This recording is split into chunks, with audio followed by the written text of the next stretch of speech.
5 minutes a day of walking is going to start to prove to yourself that you are capable and you can do it.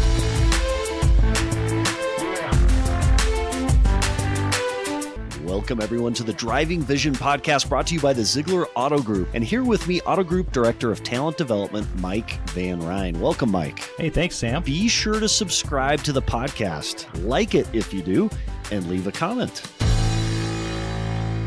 Hey, everybody, two outstanding segments today. First, a conversation with automotive news reporter John Huetter as part of our new Meet the Automotive Press segment. Then join Zeigler Kalamazoo Marathon race director Carrie Drake as she reviews driving a marathon vision towards April's race in Kalamazoo, Michigan. First now, we go to automotive news and John Huetter. With us today, automotive news reporter John Huetter. John, welcome to the show. Oh, great. Thanks. Glad to be here. So, John, you have such a great perspective. What a great time to be a part of the automotive news press. Like, the auto industry is changing, and it's changing quickly, isn't it? Oh, yeah, absolutely. I mean, it's just, any interest rate change, kind of reshuffles the market. Anybody gets a break in, supply chain, I would imagine, reshuffles kind of the market. Yeah. So let's talk about your background a little bit. How long have you been a reporter in the auto industry? What's your background that way? I used to write for auto body shops, worked for a business news outlet there, and that was about 6 years. And then I've been with Automotive News as a finance and insurance and auto retail reporter for about 1.5 years now. What was the most surprising part about becoming a reporter in the automotive space? That is really fascinating. I think just kind of learning the nuances of, kind of the industry, as a reporter, automotive news is pretty good, but, like historically it's not really that, a high paying job. You buy a Corolla or a Civic or run it into the ground. I mean, pretty much that's what a whole newsroom parking lot looks like. So you're not buying a lot of vehicles. So kind of getting used to what the more normal consumers buying is like, and how that process works, is interesting. So looking at it from outside in, and now you're on kind of the inside, you're talking to auto dealers, you're talking to vendors. Is there anything that kind of surprised you coming into the auto space about the automotive industry? Was there any positive surprise for you? Well, I suppose right now what I think was kind of surprising, but it's in a good way, was the idea of salespeople with regulars, which speaks to a lot about your industry. To me, I guess I've always kind of approached cars as more of a commodity. I mean, you still buy something you like, but partly I think also because I've lived in so many different states, working for so many different publications. So the idea of kind of the community dealer and the having the regular and that customer base, I think, is really interesting. And again, that speaks highly of your salespeople that they have. Yeah, that they have repeat return clientele, and that there's a relationship that's created over time, and that they can have that relationship for long term, right?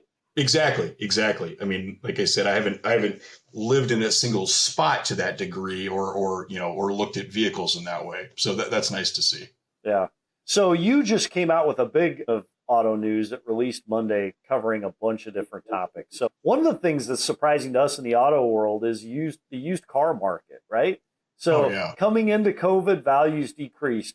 Going through COVID and then coming out of it, they shot through the roof. What's up with used cars?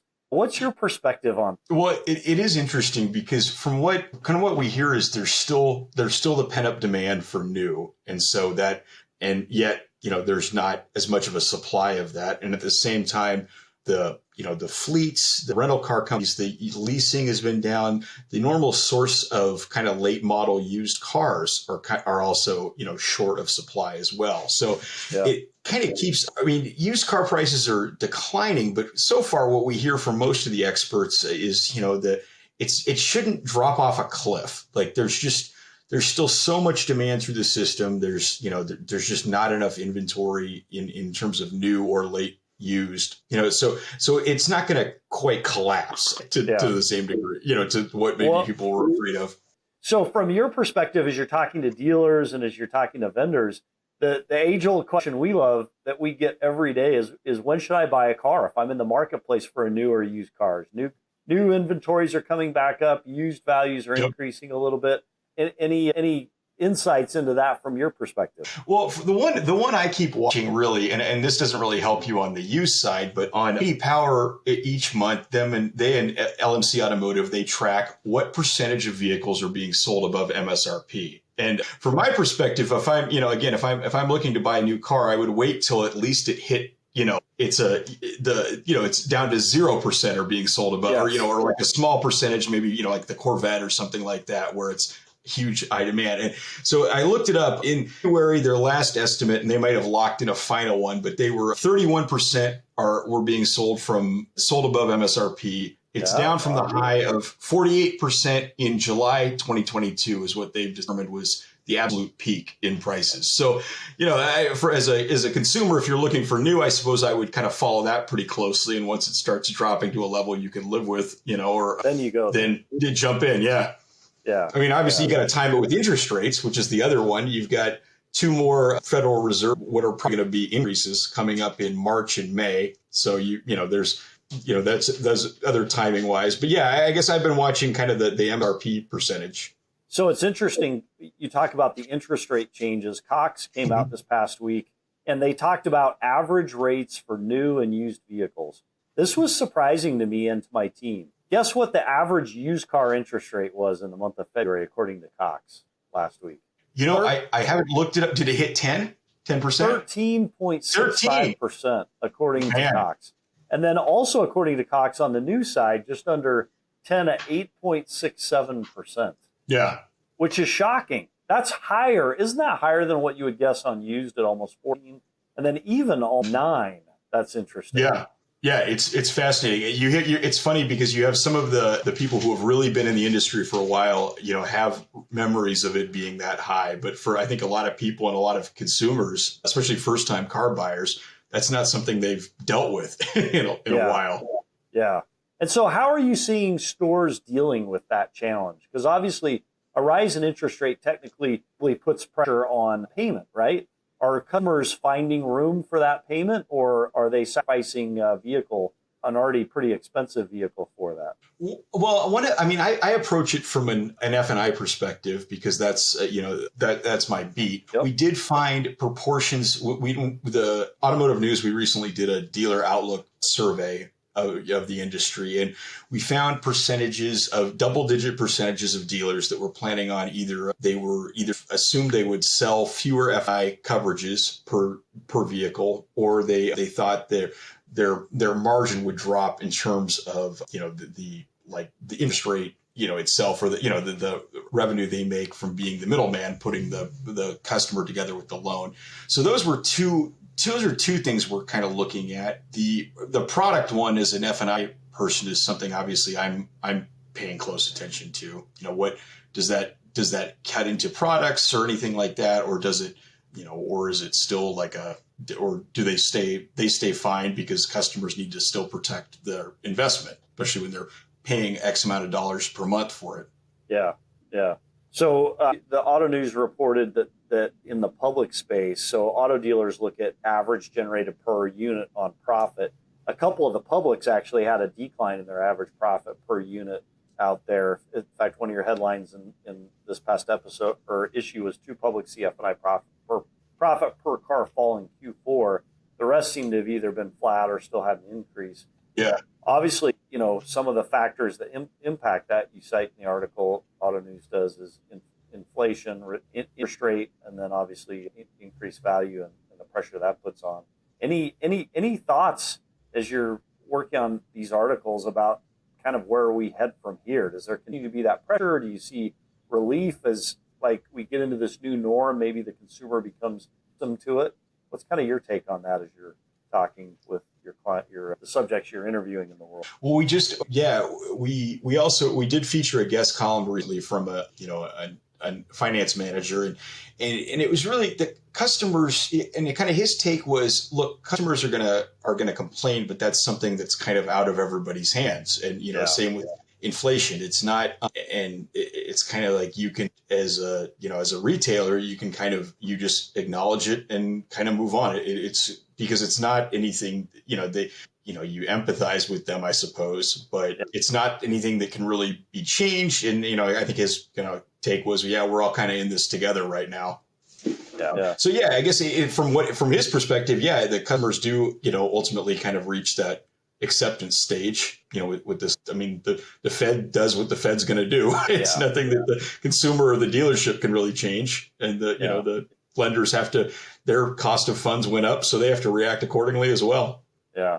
So when you think about the F&I departments in the automotive space, what are the biggest headwinds coming into this year that you see? Obviously, inflation is one, interest rates are another. Are there any other big ones that you see as obstacles that could be turned to opportunity this year? I'm not sure how it looks in terms of opportunity, but in terms of a headwind, I was on a webinar with a couple of lenders. I think one was more of kind of like a subprime lower credit tier. The other one, I want to say they might be more thin file. I'm not entirely sure, but again, and both they both pointed out that a big concern this year could be delinquencies. Over the last couple of years, because of COVID and the stimulus and all that, and nobody had anything to spend money on, the delinquencies have been way down. People have been able to make their car payments. Well, now they're starting to tick back and reaching kind of pre-COVID levels, and so that's going to be a concern because you could face tighter credit,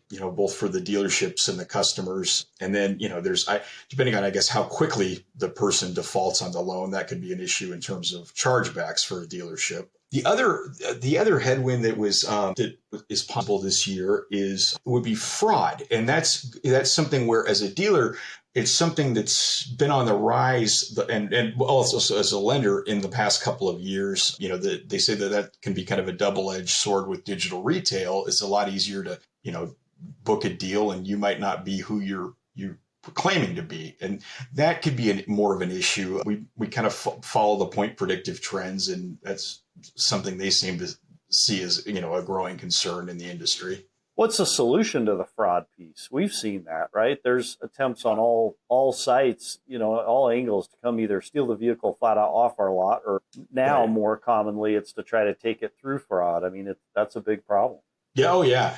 And I mean, I guess part of it is just one thing I've heard is dealers can ask their lenders or, kind of experts in the field for actual training, because it's kind of like they're not trying to send, fraud deals to the bank. They're just not sure what to look for. And so that can help. Better training of the staff. There's technology out there where they'll run the person's name against, public records and see if any of it checks out. That, let's say I'm claiming to be you, Sam, but like the phone number I'm giving you has based on, public records or, LexisNexis has no connection to any, to you at all. Yeah. There's solutions out there that'll flag that sort of thing for a dealership or a lender, where it's like, okay. And what we heard is generally once you ask for kind of, okay, can you, provide an extra piece of proof or something like that, usually the fraudsters just take off, that kind of nips it in the bud, and for a legitimate customer, you can just kind of explain like, look, we're trying to look out for your identity is kind of how one way I've heard. So there are ways. It's tough though. It's definitely tough. And I'm sure that thieves get better and the fraud prevention gets better. The thieves get better, that kind of thing. Well, and as you think about it, as online transactions become more prevalent, right, that online fraud is only going to become worse. And we are seeing, are you seeing more digital online transactions taking place? So it's interesting, Carvana last week announced a huge quarterly loss. And I think a lot of auto dealers like to say, hey, that's proof that online sales just don't work. Do you think that's true?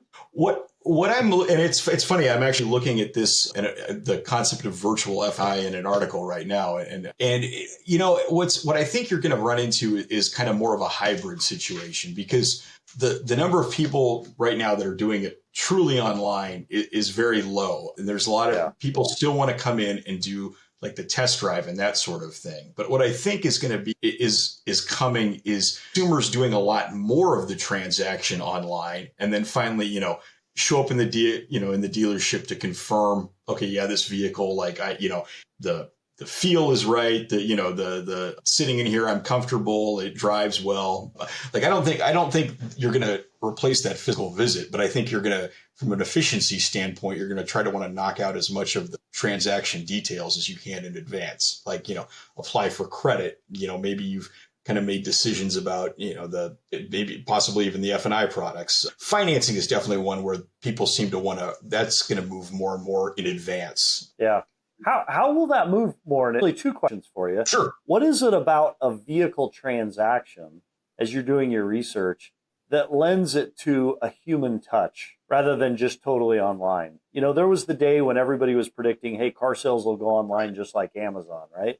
And yet many platforms have tried to do that, and they just haven't been able to completely do it. What is it that brings at least some portion of that process back to a physical experience? What's your take on that? I think it's twofold. One is the vehicle itself. Like, you've just got to see how it fits, ergonomically, how it drives. I mean, I remember, my wife and I, last time we bought one, it was like we were test driving it, and it kind of I think it was one of the continuous variable transmissions. It was one of the really early ones, and it just felt off. It's not like it was, had any problems with it, but we just didn't like the feel. And so I don't think you're going to get away from that. The other thing, two other things. One is that you'd ask me what surprised me in the industry. One was the number of people who didn't have a specific vehicle in mind, where it was still like, I'm open to anything. And so in that kind of sense, you certainly would want to talk to an expert, like a salesman, just the way you would with like a realtor, where I don't know what I'm looking for. Well, I'm kind of looking for something that does this in this price range. What do you have? And that's where, probably with, it sounds like with a human being, you'd need them in there.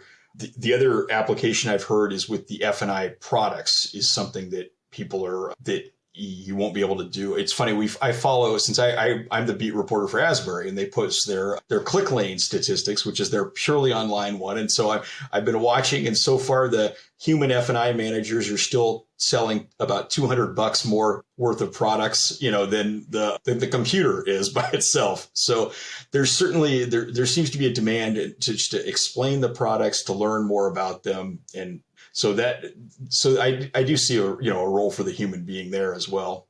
So it's interesting. You came from the auto body industry and kind of got into this auto world.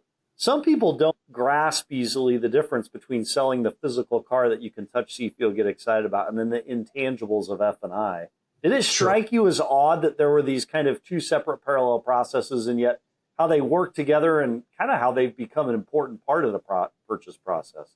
Yeah, it really did. I hadn't really thought about the financing as much, how that works out. And then the idea of the loan encompassing other, products that would help protect the vehicle.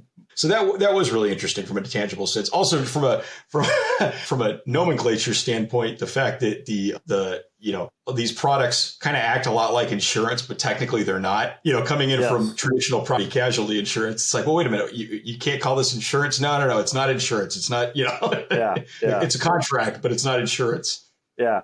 So you've done a lot of research, and I've seen some of your articles that talks about it's a friction point, F&I is in the auto dealership experience. And customers will report back they want it to go faster. There's regulation and whatnot that actually drags it longer rather than shorter. What do you think the solution is to create an incredible customer experience with that F&I process in a way that meets the consumer need, the dealer need, and then also the regulatory side? Well, there's kind of two things. One is having more of the information available up front so the consumer is even aware this stuff exists. The number of websites. Another article. Here's another sneak preview. Yeah. Marketing firm Digital Airstrike also did a mystery shopper survey of a bunch of dealership websites, and they found that when they asked for more information about, like, I think this one was finance. I don't know if it was the products, but like, only 2% of the dealerships responded to their mystery shoppers. So that's something where, like, you can put a lot more in front of the consumer so they understand it, and then they can, go forward, and they actually want to hear about this stuff when they reach the dealership. They want to ask about it. There's less explanation perhaps, and that can speed the process up. The other one I've heard, and it's not going to be, some dealerships completely object to the idea, but it's one that others have found works, is to have the same person handle the sales and F&I. And so you can bring those topics in earlier. There's less of the handoff, which is also something where, you build a relationship with the salesman. Now here's this guy in the back that I haven't met at all. Yeah. So that can help there. Like that seems to, the dealerships that have done it seem to have increases in customer service. But, at the same time, there's plenty of dealerships that are well regarded that, keep separate sales and F&I staff. But I mean, those are a couple of mechanisms for doing it. So you mentioned there's some groups out there that are trying more of a digital F&I experience. I think you mentioned Asbury and others. But there's a delta, or there's a difference between the average profit per or the average products per. What do they attribute that difference to? They haven't really said. Right now, they're happy.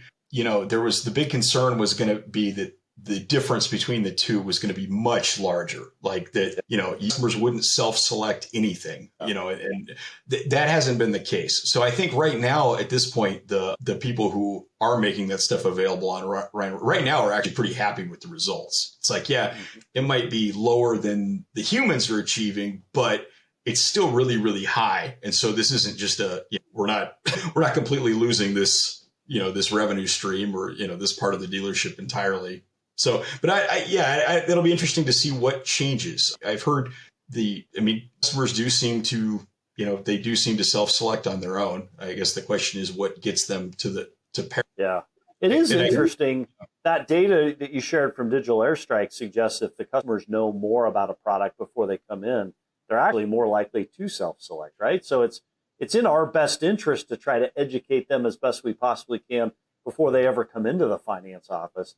And yet, for some reason, not our group, not any group in particular, there's always been some fear about doing that too far in advance that will self-select, less. But reality kind of proves it the other way. The more people know about it, the more value they see, the more likely they are to purchase. Doesn't that seem to be what you're seeing, John?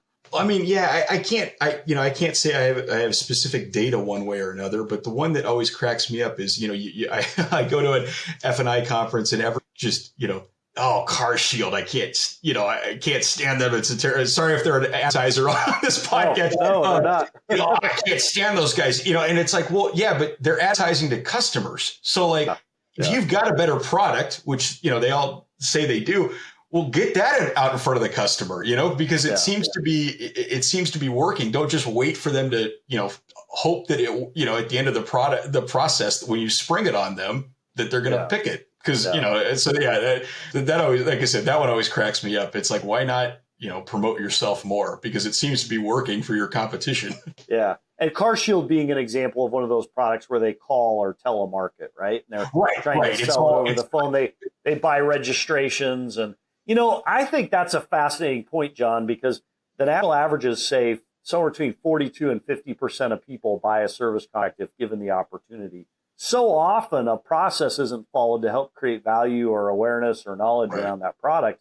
And proof is in the fact that it's a huge industry for people just to randomly call up on the phone and ask if you want to buy one. Like we all get those calls, we all get those mailers, and as frustrating as that is, they're sending them because they're having success, right? Absolutely. Yeah. I know. It's funny. I always tell people what I do. Like, I cover the service contracts. I'm like, not the ones that are robocalling you, or the good ones. Yeah. But you're right. It's, you wouldn't get this kind of marketing if it didn't work. And so you might as well, use those tactics on products that you think are better, that help your dealership and help your customers. Yeah, that's interesting. So when was the last time you bought a car, John? Oh man, it was 2015 or 16. It was a 2012 Civic. My wife's car had gone belly up. So I am not going to ask you where you bought it or if you even bought it from a car dealership. One of the things we're focused on is creating an ultimate automotive experience. And that means something different to everyone else. But if in your perfect world, what would a great experience be to you? Now that you know the industry, you talk to people within the industry, what does that look like, a great experience to John? Boy, certainly the speed the speed issue that customers mention, I can certainly relate to that. As far as I know, when we bought this Civic, it was pretty quick. But the car we bought before that, 2006 Escape in like 2012 or something like that, or I think is when we bought it. And I remember we went in the dealership in the morning, and I was supposed to be at work by like 1. And I'm like, oh, of course we'll make it, because we picked out the car. No, it was like 4.5 hours or whatever it was, and and it was just like, boy, this is kind of long. Yeah. So I guess that the speed thing is certainly an issue. I can definitely relate to the idea of having the stuff available in advance in terms of the financing arrangement. I could see transparency and simplicity that help you make a decision that's a good decision, right? Right. Well, and it's like, I know I'm booked for this amount, and so there's no issue there. We're not I'm not sweating it. We're not waiting on a bank. I don't any stipulations required I could have provided in advance. I mean, I think my credit's pretty good, but you know what I mean? Like, if there was any extra paperwork, we could knock that out, like while I'm watching TV or something like that. Yeah. So it's been fascinating talking to you. We appreciate you being on the second episode, and we'd love to have you back. Before we let you go, though, is there anything else interesting that you're working on in the auto news world that is fascinating to you, or is something that you're excited to put out into the world, or you have put out into the world that you think is particularly interesting? Well, we did do an interesting one it was some research from cars.com of people that were going to buy, that were, planning to buy a car this year. And it was fascinating from a perspective of actually somebody working in a dealership. I would encourage them to go take a look at that, because you know what your customer is kind of looking for in advance. I mean, they're planning on bringing this much as a down payment. They've been saving for this amount of time. And so that felt like some good intelligence into, what the shoppers want. This percentage is going to bring in a trade-in, and this percentage isn't sure, but they might. And so, just to kind of start thinking about who your customer could be in advance. The other one that I haven't gotten to it yet, but one of the trends we're looking into is when credit unions have been on a roll. They've been just gobbling up market share. They've been, and they're traditionally more competitive than other lenders out there. But from what Experian has told me, they're much more competitive. Like, the spread between them and everybody else on interest rates is much, much higher, or I guess lower technically. They're beating them by so much more than they normally would be. And so I'm very curious to see when that returns to normal, or if it does. And I've kind of heard, I've heard some people say that, I'm starting to compete with credit unions again, and I couldn't before. And I've heard other people saying, no, they're still, they're still going strong. I have no idea what it's going to. So that's been a fascinating trend. Do you hear frustration in the marketplace at not being able to finance through a bank versus a credit union, or dealers through indirect lending now have access to credit unions? Right. So do you see a preference by most dealers for one or the other? Yeah. And I was talking to some dealers on that. And usually what they can do is two things I heard. One was, all right, I'm not going to try to add a margin for doing the deal. But if the customer comes in and they've got approval by a credit union that I work with, the dealers will say, look, or the dealer that was telling me this, he's like, look, just let me have the deal. It'll be the same interest rate, but I get paid so much faster. The money moves so much quicker when it's done, when I do it through my system, and so the customers are like, yeah, okay. The other one I've heard is to compete. It's like, okay, yeah, I'll match the credit union. I'll match your credit union's rate. Again, you don't maybe charge as much of a margin for being the middleman on the loan, but I can sell them F&I products. Like, I've got room to still make that presentation. Because you don't want the customer just to walk away. Yeah. But you're right. A lot of dealerships work with all the same credit unions in their area. So, I mean, it's not like there's certainly options. It's not like they're going to lose the deal entirely. Yeah. It is interesting, though. You look, Automotive News reported 2 lenders, I think, this week that either decided they were closing business or were getting out.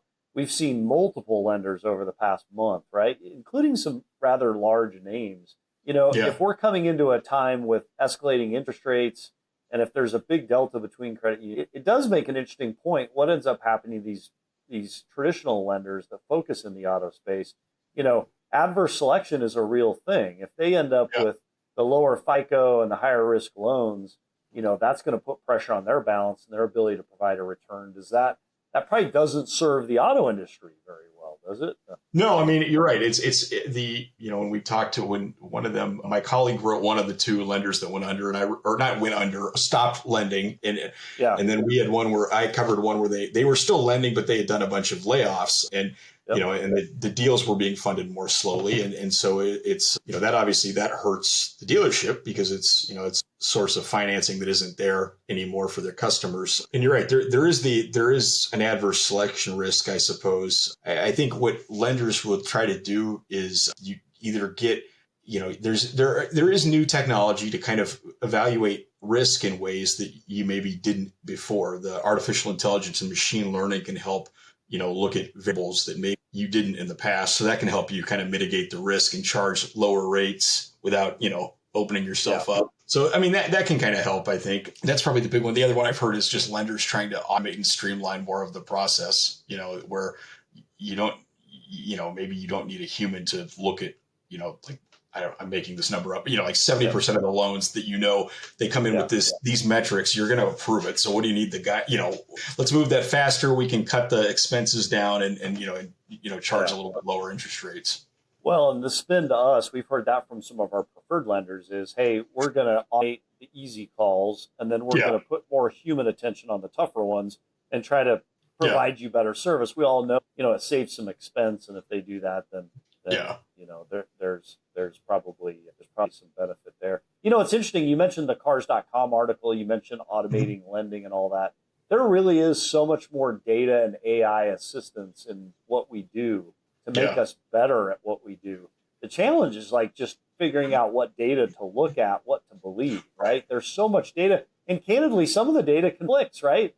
Right. And I don't ever want to say that something put out by one conflicts with something put out by the other. But as I look at the average interest rate we looked at last week, and then even some data you guys published, there's a difference between the average percent interest. Now, everybody's looking at different data sets, but it does get to be interesting. Which one do you rely on to make big decisions? So I'm curious, as a reporter, one last question: Chat GPT. How does that change your world? Have you read the Chat GPT article yet? Yeah, it's funny. I was curious on how. I mean, obviously, it can write natural language, and it's just fascinating how it can expound. Isn't it though? Yeah. But I wanted to check out how it is on facts. Okay. I think I asked him about Asbury's earnings or something, just because that's this company I cover, and the data they were looking at was about.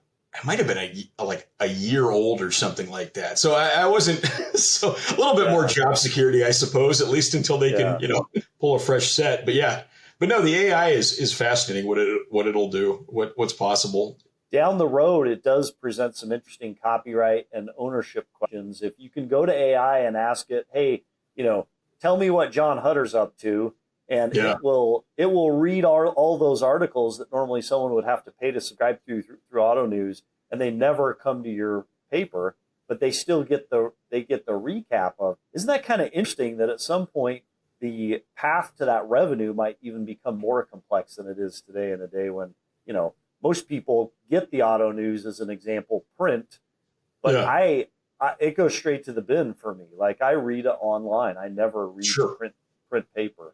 What do you think of that? Like, how does AI and things like Chat GPT make your world more complex? Yeah, it's interesting. I guess it depends on how good they program the bot or whatever, its ability to actually get to the data on the site. Because, if you try to Google one of our articles that's a subscriber only, and you click on it, well, you're going to hit the subscriber only menu. So I don't know. You're right. Yeah. Do you buy Chat GPT a subscription, and then it gets to, then you're right. Then it doesn't get to just, as long as it knows how to put in that information. Then it go behind the paywall? Right, exactly. Go behind the paywall. Yeah. And I guess we'll have to think of whatever it is that, like something like pay-per-view does, where, a bar bought one subscription to a fight, and it's showing it to like 200 people in there that, HBO's not making that money. But I don't know. It'll be interesting to see how that all continues to play out. The truth of technology, though, is free markets are awesome, and they do a great job of finding ways to survive even in changing environments. But Chat GPT, I've asked it to do many things, and it's amazing oftentimes inaccurate, but it is amazing its ability to become creative in its pursuits.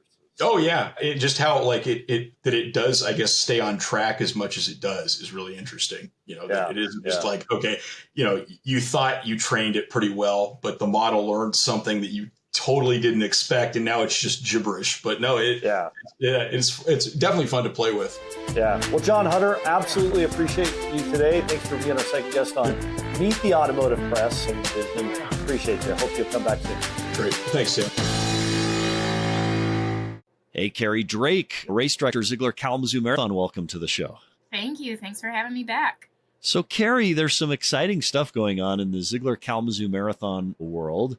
We're down to what? How many days until the race day? 43 days. I can't believe it. It's come so fast. Where did the year go? I feel like we just did it last year and now we're back on it. This is amazing. Yeah, that's what happens when you're in sort of a growth and building phase. I know you guys know what that feels like. Well, it's been fun to be alongside you this past year and to watch kind of this come into view what will become this year's Zeigler Kalamazoo Marathon. So it's been fun watching you on social media this past week or a couple weeks ago, being able to highlight one of the iconic features of the full marathon, the half marathon, and the 10K. Tell us a little bit about where you were able to run this past week. Yeah, so we're so lucky that Western Michigan University is allowing us to run through Waldo Stadium, the football stadium. And with the marketing team, who's just a creative bunch of people, we thought it'd be pretty funny originally to have Buster tackling me as I ran through the stadium. Well, we had to be a little more gentle than that. So last week, when there was nice weather, thankfully, we were able to get a chance to do some videoing there with Buster himself. And hopefully you've seen it on our Facebook or Instagram platforms. If you haven't, go check it out. It's awesome. Yeah, it was pretty fun. And it just happened to be that there were some football players who were training and we recruited them to be in it too. And they were super excited about that. They actually tackled Buster. You talk about Buster tackling you. They tackled Buster in one of the scenes. So you have some insight into Buster. So nobody really knows who these, who these mascots are. You have some insight into Buster. What was it like meeting Buster? Yeah. So when we walked up, Buster has a manager or handler. And so we could speak to Buster through the handler to get to know what the expectations were. But Buster doesn't talk and wouldn't talk. And so you had to do a lot of yes or no's. I started at one point trying to guess at what major they were because there's 6 students or so who actually play Buster, but it's shrouded in mystery of who they are, and they can't speak, and they have to be in Buster character all the time. And he did a fabulous job. Whoever was Buster, but it was Buster. So it's fun. So here's what's great about this, Carrie. At the Zeigler Auto Group, we're professionals, right? We sell cars all day long. We service cars. We create an ultimate automotive experience for our customers.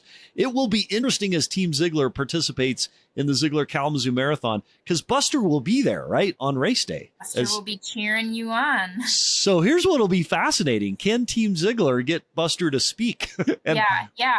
Be nice about it, everybody. Be nice. Don't make Buster cry or anything. Yeah. Or angry. Yeah. What a cool challenge. What a cool tradition and what a neat thing that you've been able to bring to the marathon running through that stadium. That is going to be just awesome to be running through there as if you're a football player or any one of the other athletes that performs in that iconic place. That's going to be a lot of fun. If you haven't seen it, Team Zeigler and our podcast audience, go to social media, the Zeigler Kalamazoo Marathon social pages, and you can see Carrie there with Buster and the football players here in the last couple weeks. So, Carrie, let's do an update. Let's see where Team Zeigler sits on the registrations. Part of our vision and goal errands in bringing the Zeigler Kalamazoo Marathon to Team Zeigler is to bring the house. We want to have more people at the marathon than any other organization. And as you know, we're incredibly competitive. So let's give an update, our top 3, and then we've got an interesting tie on 4th. But let's start with 3rd place, Carrie. That's right. Actually, I think you wrote I have it.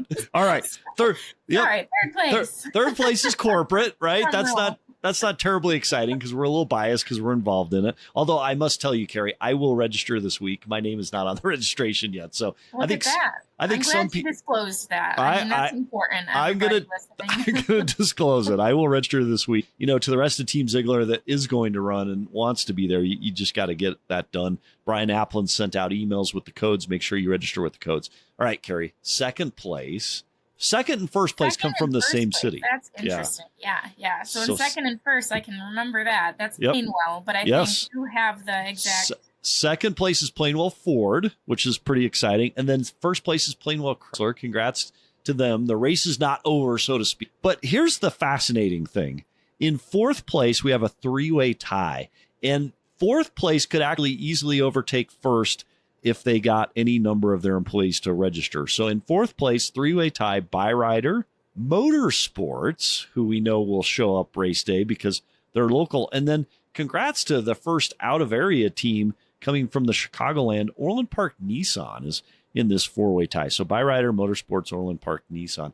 Carrie, it's going to be awesome to see a ton of people come from the Chicagoland, won't it, to race in the Zeigler Kalamazoo Marathon? Yeah, the Midwest region, I think, has a lot of runners. I mean, we're lucky in Kalamazoo to house many of them, but we are excited to see for the early spring kickoff of this fun season to have them at the Zeigler Kalamazoo Marathon. So we are a competitive group, as you know, Carrie, and you came across that here recently as you visited a large organization, the Stryker Corporation, one of the largest medical manufacturers in the world, this past week. Tell us about what happened to you when you were at Stryker.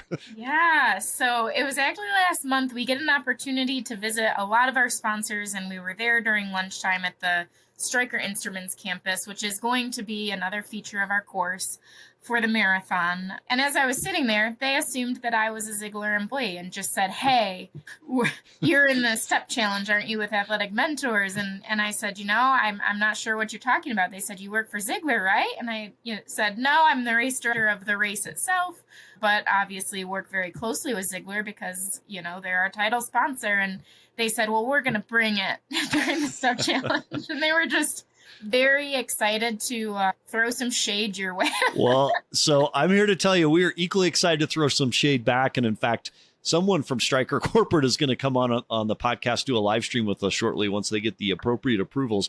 But Carrie, do you want to know where we sit as of today? So we're recording this on Friday, March 10th. The most recent update shows us at this. Okay. So it's the month of March. We've got many days left. Stryker has stepped almost 5.1 million steps, 5,078,950. Zeigler, we're at 4.1 million, right? So it's less than 800,000 or 900,000 step difference, which we can easily get there if we just get more people recruited to join the cause. And in fact, Carrie, we need you to join us because we know you're walking. You are enough of us. We're going to register you. I'm going to get with Athletic Mentors. We'll get you joined in. If it's allowable, I think. If it's allowable, yes. If it's allowable, I'd be happy to step on Zeigler's behalf. Sorry, Stryker. All you Stryker listeners out there. And then what we're doing is at the end of the contest, if Zeigler Auto Group loses, Aaron will have to deliver a trophy to Stryker Corp. If Stryker loses, Stryker will have to deliver it to Aaron. And I can tell you, we're pretty competitive with that. We think it'll be a cheetah with a stethoscope or something similar. So we'll make it all sorts of fun. But let's talk about this. So we've basically done 10 million steps. By the time this airs on Monday, we'll have hit that 10 million mark. I did a little math, Carrie. So 10 million steps is equal to 4,735 miles. That's a lot of miles. Yeah, it is. And then we ran the math on that, Carrie, right? That is 181 Zeigler Kalamazoo marathons. That's a lot of marathons. Right. So that's going to be exciting because Zeigler and Stryker are both already getting ready for the marathon. And then you and I talked a little bit about what else you could do in 4,735 miles, Carrie. Yeah, you can cross the United States, go there and back, right? Yeah, the U.S. width-wise is 2,600 miles, so you could almost do a full round trip if you lined everybody up. So just some interesting fast facts. Carrie, you guys are moving. That's beautiful. We're moving. That's right. We're active. Remind us again what brought you into this marathon and running world. Why do you run? Why do you move? What's your... that goes a long time ago to just about 6th grade, I think. And I was on the basketball team, loved basketball, played soccer. But my brother had run cross country, and I saw the cross country team go out in the fall. And I said, "Hey, basketball coach, I'm just going to check out cross country." Oh no! I know. And they, to their dismay, allowed me to go, and I tried it, and I just never looked back. The beautiful thing that I was drawn into it is there's so much individual drive and resilience that you need to tap into. And it's also in the context of community that is ever supportive and is just an amazing thing. And that's been true from cross country in middle school all the way through cross country in high school. And then as I joined Gazelle Sports and worked for them and did community outreach and started to run my first marathon. So that draw and the community of it, as well as what I need to do individually to be successful, is there's nothing like it. It's transformative. And people feel that out there on the course. I mean, Matt talks about it all the time, Matt Thomas, about seeing individuals cross the finish line and it just being life-changing. Yeah, and it is interesting. You mentioned the personal element of it. It's a unique sport because it is community where you can enjoy being around other people. You feel the electricity of race day and the community leading up to and on that day. But then it's also a very individualized effort in that you're competing only with yourself, right? Right. What advice would you give to anyone listening to this that's kind of on the fence, that may or may not want to join? Maybe they haven't started training yet, so they're like, hey, I realistically can't get to a marathon, which if you haven't started yet, that's fair. You probably need to focus on a different length. But what advice would you give to somebody that hasn't made that commitment yet? Yeah, I think fear and self-doubt can really get in the way. Letting yourself know first and foremost that you are capable and you can do it is working with your mindset. Taking that first step and even committing to 5 minutes a day of walking is going to start to prove to yourself that you are capable and you can do it. And you're somebody who's following through on a daily basis to do that. We have a 5K walk. If you have a family, we have a 1K for your kid that if they're young enough, you can go with them. So the access and the ease of access is pretty easy there. And again, it can feel really daunting. So I would challenge you to go out 5 or 10 minutes and commit to that every single day and move your body.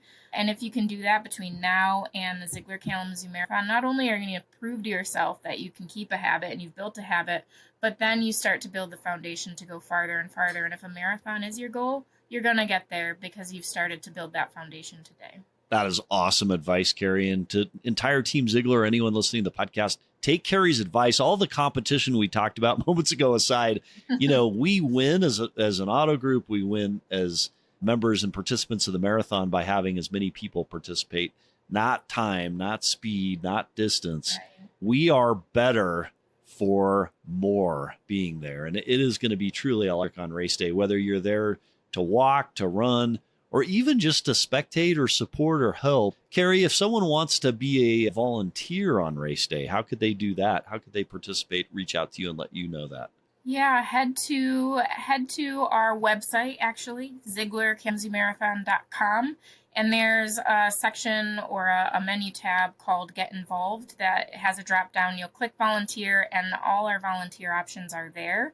If you do have a group that has a lot of people that you want to get involved, you can check out what's available, but also I would suggest then emailing us directly at hello@ZeiglerKalamazooMarathon.com or volunteer@ZeiglerKalamazooMarathon.com, and we will be able to follow up with you and say, what's the size of your group? What are you thinking you want to achieve with this? Because sometimes it's team building. Sometimes it's we just want to support the race, and we're going to work with you to figure out what works best for you and your group to plug you in, because there are lots of volunteer opportunities all weekend long, starting as early as Thursday, April 20th, going all the way through Sunday to around 3 or 4 p.m. That'll be awesome to be there. I saw some emails from Tom, who's part of the race committee, highlighting some of the returning features of the race. So Gummy Bear Forest, I think is what it's called, the Bacon Station, and some of the other cool stops that have kind of differentiated the Zeigler Kalamazoo Marathon